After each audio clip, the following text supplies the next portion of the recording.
សូមក្រាបថ្វាយបង្គំនិងសូមចម្រើនពរប្រវត្តិព្រះនន្តកថេរៈព្រះនន្តកថេរៈនេះជាបុត្រព្រាហ្មណ៍ក្នុងសំណាក់ព្រាហ្មណ៍ពាវរីកាលឧបស័យវមានុបក្រាបទូលសួរប្រស្នាស្ដាប់បានស្ដាប់ព្រះធម្មទេសនាសម្រេចអរហត្តហើយទើបនន្តមានុបក្រាបទូលសួរប្រស្នាជាគម្រប់7តទៅថាជនទាំងឡាយពោលថាមុនីមាននៅក្នុងលោកដូចម្ដេចខនេះតើដូចម្ដេចគេហៅថាមនុស្សប្រកបព្រមដោយញាណឬប្រកបដោយការចិញ្ចឹមជីវិតបានជាមុនីព្រះសម្យមភូទ្រង់ព្យាករថាអ្នកឃ្លាតក្នុងលោកនេះមិនបានពោលមនុស្សដែលជាមុនីដោយយោបល់យល់ឃើញ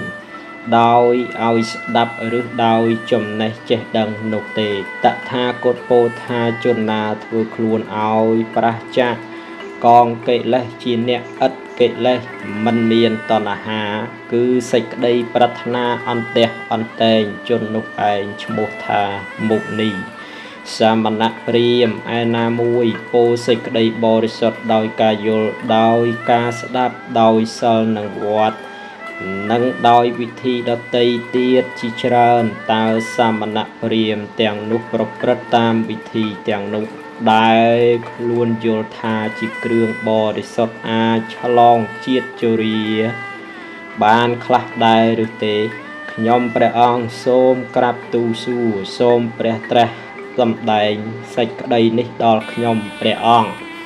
ព្រះសាមណៈព្រាហ្មណ៍ទាំងនោះទោះបីបានប្រព្រឹត្តដូច្នោះក៏ដោយតថាគតពោលថាឆ្លងឲ្យផុតជាតិជរាទៅមិនបានឡើយប្រសិនបើព្រះអង្គត្រាស់ថាសាមណៈព្រាហ្មណ៍ទាំងនោះឆ្លងអន្លង់ទៅមិនបានទេបើដូច្នោះតើនរណាវិញក្នុងមនុស្សលោកឬក្នុងទេវលោកអាចឆ្លងឲ្យផុតជាតិជរាទៅបានតថាគតមិនបានពោលថាសាមណៈព្រាហ្មណ៍ទាំងឡាយមានជាតិជរាក្របសង្កត់ហើយគ្រប់គ្នាទេប៉ុន្តែតថាគតពោលថាពួកសាមណៈព្រាហ្មណ៍ណាក្នុងលោកនេះបានលះបង់អារម្មណ៍តែខ្លួនបានឃើញបានស្ដាប់បានដឹងនិងសិលវត្តព្រមទាំងវិធីជាច្រើនចេញអស់ហើយកំណត់និង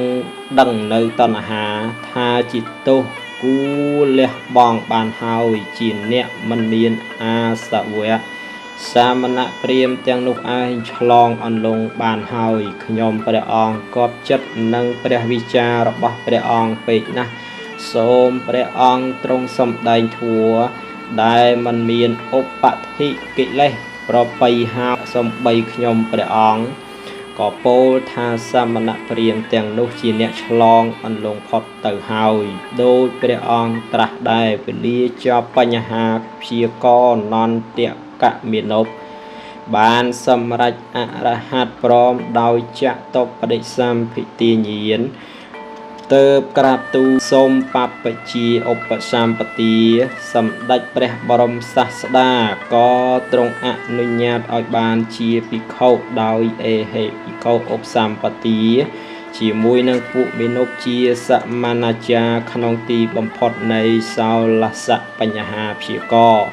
ព្រះនន្តកថេរៈមានជនមាយុក្នុងព្រះសាសនាតាមសមគួរដល់ការកំណត់ហើយទើបរំលត់ខណ្ឌចូលបរិនិព្វានទៅ